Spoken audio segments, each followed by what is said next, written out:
1 hour after the grid dies, the city changes its shape.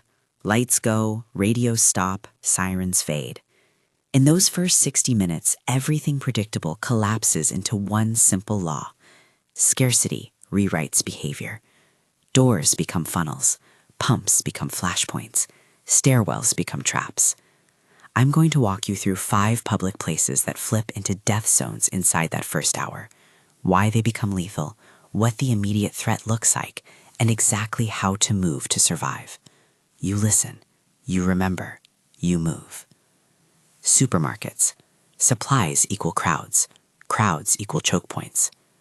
You roll up and the automatic doors are still stuck open. People are already shoulder to shoulder, carts jammed like fallen trees. The first wave is shoppers trying to grab essentials. The second wave is people who came for anything and will fight for it. The doorways are the race point. Shelves funnel movement into dead ends. Cardboard, cleaning fluids, cooking oils, flammables everywhere that turn a contained fight into a spreading hazard.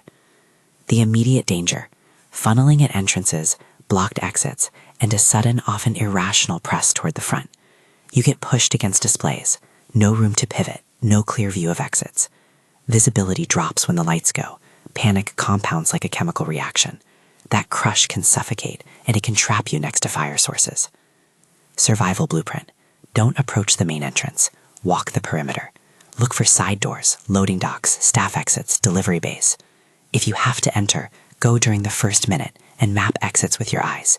Overhead signs, fire doors, emergency lights. Stay low in the store. Threats are often at eye level. You keep sightlines by crouching slightly and moving with controlled steps. Keep your hands visible and empty so you don't look like a target. If someone corners an aisle, back out early. The store's shelving is a maze. Treat it like one. Find the route that gives you a clear line to the street. Tactical vignette. Someone grabs your wrist as you try to back away. Don't turn and wrestle. Drop your weight, step diagonally toward your free side. Rotate your hand so your thumb points toward theirs, then use the gap you create to pull back and sprint to an exit. The goal is immediate separation and distance, not a contest of strength. Create the window. Run. Gas stations are fuel and fireworks. Don't be near the pump when panic starts. An idle car at a pump becomes a choke. People shout, engines race, lines form across the access road. Panic here doesn't simmer, it ignites. With fuel leaking, a single spark turns a scramble into an inferno. Drivers block lanes trying to escape. Crowds press around the pumps as if that hose will be the last lifeline. Immediate danger, flash fires, stalled vehicles blocking the only way out, and desperate fights over pumps. Even the layout works against you. Narrow aisles between pumps, limited turning space, poor lighting when breakers go. If a vehicle stalls, it's a temporary barricade. Noise multiplies confusion. The smell of diesel and gasoline hides other cues you need to hear.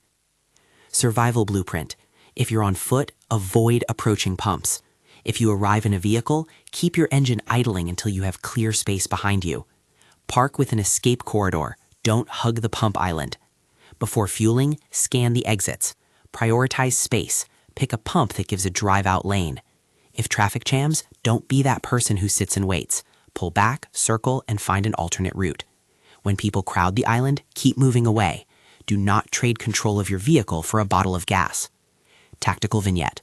Someone steps into your path while you're trying to leave.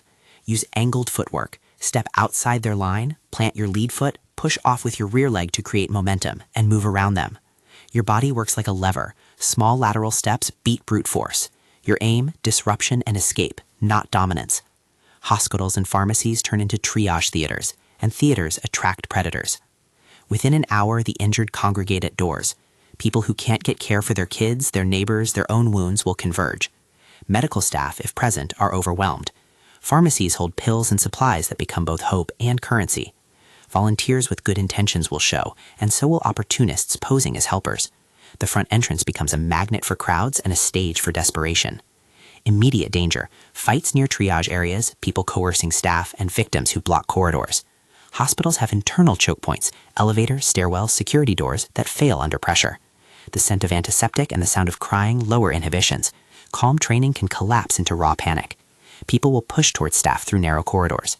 Survival blueprint, avoid main entrances. Look for service corridors, delivery entrances, and vendor doors. These are quieter and have fewer bodies. Keep a low profile. If you're there with a genuinely injured person, identify a single person of authority and follow their instruction. Chaos rewards those who act loudly and claim control. Don't let someone else set your pace. Move quietly. If an aisle or corridor fills, retreat slowly. Your objective is the nearest open space with visibility. If you must pass through waiting room, walk along the edge, don't cut the crowd center. Tactical vignette. You need to move down a packed hallway. Lower your center of gravity. Lead with your shoulder into the rhythm of the flow, but move on an angle. Use a short shoulder check to signal space, a firm, non-aggressive nudge that communicates your intent to move through. When a hand clamps on your jacket, don't hold eye contact. Rotate toward the grip, drop your weight, and step sideways to pop free. Don't escalate. Get out. Transit hubs become human tar pits when trains stop. Train stations, airports, bus terminals, they are funnels designed to move people fast. When systems freeze, those funnels clog.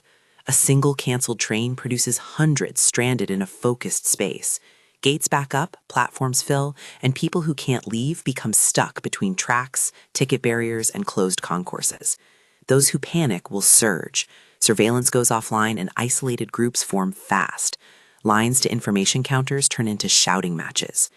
Immediate danger, stampedes, crush zones on platforms and in stairwells, and trapped crowds with limited exits. Dark platforms hide dropped items and trip hazards. Surface routes may be locked, and staff are absent or overwhelmed. Mobility inside a station collapses into pockets of immobility. Survival blueprint. Avoid the center. Move to the edges, concourses, outer corridors, service alleys, where crowd pressure is lower. Identify stairwells that lead up to open plazas, not down into tunnels. If you must wait, position yourself near a staff door or an emergency egress sign. Keep your back to the wall and your eyes on both ends of the space. If signage is dark, trust handrails and tactile cues to guide you away from danger. Travel light and fast. A packed bag slows you. Unshoulder it and carry in hand for a quicker sprint. Tactical vignette. Slipping through a crowd starts with the hips. Lead with your pelvis, not your shoulders. Small lateral steps, timed with pauses in the flow, let you ride the seams between people.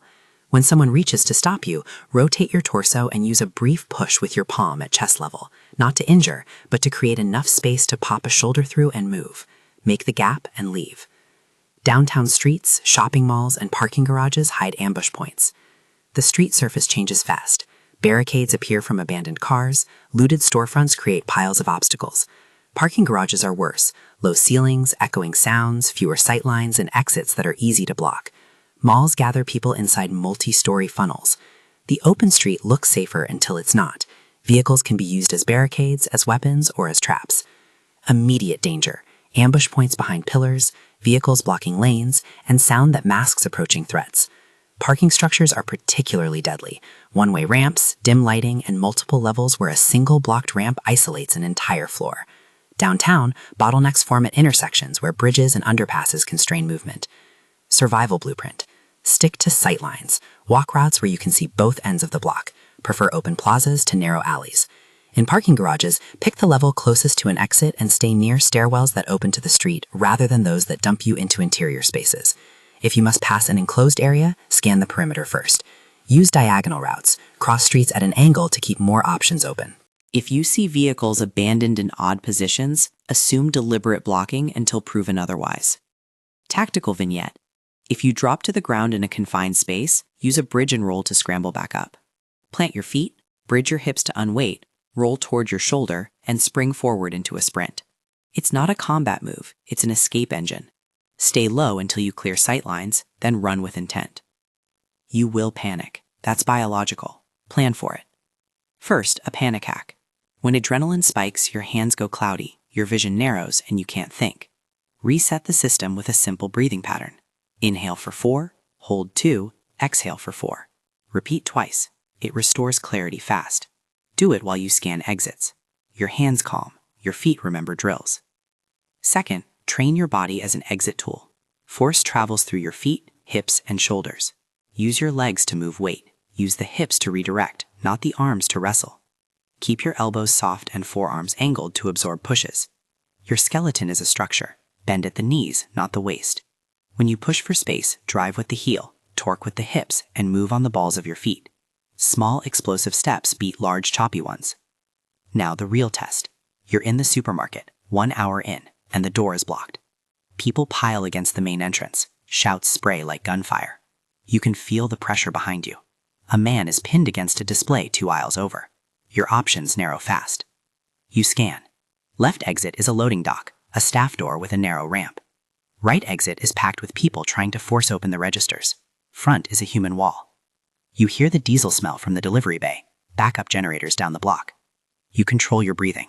Inhale 4, hold 2, exhale 4. Your hands stop trembling. You move. You skirt the perimeter of the nearest aisle, keeping your body angled so you can see both the register area and the staff door. Someone lunges at you, a short, wild grab for your pack. You don't turn. You step offline with your outside foot, drop your weight into your hips, and pull your arm back along your ribcage. Their hand slips. You don't aim to hurt, you aim to separate. You break through the narrow staff door, down the ramp, and out to the alley. The delivery truck is still there, but the driver is gone. You crouch at the corner, listen, and choose the quieter street. You don't stop to retrieve a bag or look back. You run. This is how it unfolds. Awareness, breath, move. Not heroics. Not a fight. Distance. A short checklist for the first hour. Memorize it so you don't have to think when everything goes dark. 1. Scan the perimeter before you commit. Identify at least 2 exits wherever you go. If you can only identify 1, don't go in. 2. Move to the edge of crowds. Avoid centers and choke points. The middle packs under pressure and loses options. 3. Keep your hands free and visible. A full grip slows you down and makes you a target. 4. Control your breath. 4 count breaths until your motor skills stabilize. 5. Prioritize sightlines and mobility. If you can see both ends of your route, you can choose an exit. A final moral note. Every interaction in those first hours is a choice. Don't be the person who escalates because of pride or fear. De-escalate voice, create space, and move. Violence is a last resort when your life depends on it. Tactics like shown are for breaking contact and fleeing, not for staying to win fights or to punish. Surviving the first hour is about choices, not bravado. If you want the printable First Hour Survival Checklist and the full escape playlist, download it at the link in the description and subscribe to the series. Learn the routes, train the breath, and move before the crowd decides for you. The grid died. You didn't. Now move.